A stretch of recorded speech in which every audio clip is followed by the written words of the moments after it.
حاضرین کرام، نبی پاک صلی اللہ علیہ وسلم کی خدمت میں ایک صحابیہ حاضر ہوئے، حضرت اسماء بنت یزید رضی اللہ تعالیٰ عنہ۔ عرض کرنے لگی کہ یا رسول اللہ صلی اللہ علیہ وسلم، یہ آپ کے صحابہ کرام ہیں، میرے ماں باپ آپ پر قربان۔ حضور، میں ایک عورتوں کی جماعت کے پاس سے بھیجی گئی ہوں، آپ کی خدمت میں مجھے ایک سوال کرنا ہے، آپ جو نصیحت فرمائیں گے میں دوسری عورتوں کو پہنچاؤں گی۔ پھر عرض کرنے لگی کہ حضور، اللہ تعالیٰ نے آپ کو حکم فرمایا، نبی بنا کر بھیجا، آپ نے ہم کو حکم فرمایا تو ہم آپ پر ایمان لائے۔ یہ مرد ہیں، ان مردوں کو یا رسول اللہ صلی اللہ علیہ وسلم آپ نے یہ فضیلت عطا فرمائی کہ یہ جمعہ کی نماز پڑھنے کو جاتے ہیں، جماعت میں شریک ہوتے ہیں اور مریضوں کی عیادت کرتے ہیں، جنازے میں شریک ہوتے ہیں، حج کے بعد حج کرنے رکھتے ہیں، اللہ کی راہ میں اپنی جان قربان کرنے کے لیے میدان لڑائی میں بھی جاتے ہیں۔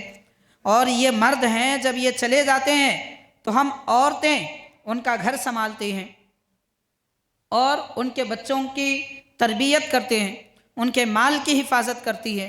تو کیا یا رسول اللہ صلی اللہ علیہ وسلم جیسے مردوں کو یہ ساری عبادتوں کی فضیلتیں دی گئی، ہم عورتوں کو نہیں ملیں گی؟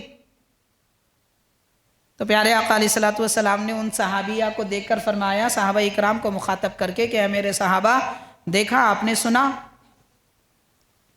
کتنے اچھے دین کی بات یہ عورت پوچھ رہی ہے۔ صحابہ اکرام عرض کرتے ہیں کہ حضور، آج سے پہلے ہم نے ایسی بات پوچھتے ہوئے کسی سے نہیں سنا، یعنی اس وقت سب سے پہلا یہ سوال کیا گیا تھا۔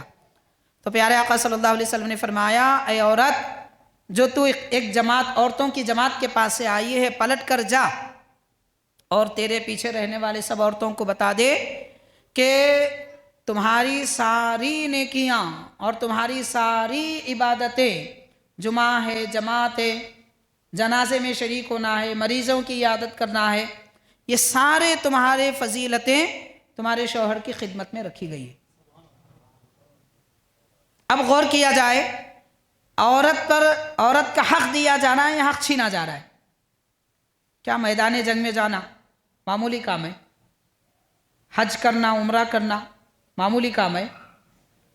اور گھر بار کی ذمہ داری سنبھالنا محنتوں مشقتوں کا کام ہے؟ یہ ساری مشقتوں سے عورت کو سبکدوش کر دیا گیا اور عورت کو ایک ہی کام دیا گیا، تو شوہر کی خدمت کر، تجھے حج کا بھی ثواب، عمرے کا بھی ثواب، نماز کا بھی ثواب، اور اللہ کی راہ میں شہید ہونے کا بھی ثواب، جنازے میں شریک ہونے کا بھی ثواب، اور مریضوں کی عیادت کرنے کا بھی ثواب، جمعہ میں شریک ہونے کا ثواب، جماعت میں شریک ہونے کا ثواب۔ یہ سارے کام جو مرد پھر کے کرتا ہے، عورت ایک ہی کام کرے، گھر میں بیٹھے، جب شوہر آئے خدمت کرے، سب کا ثواب اسی کو مل گیا۔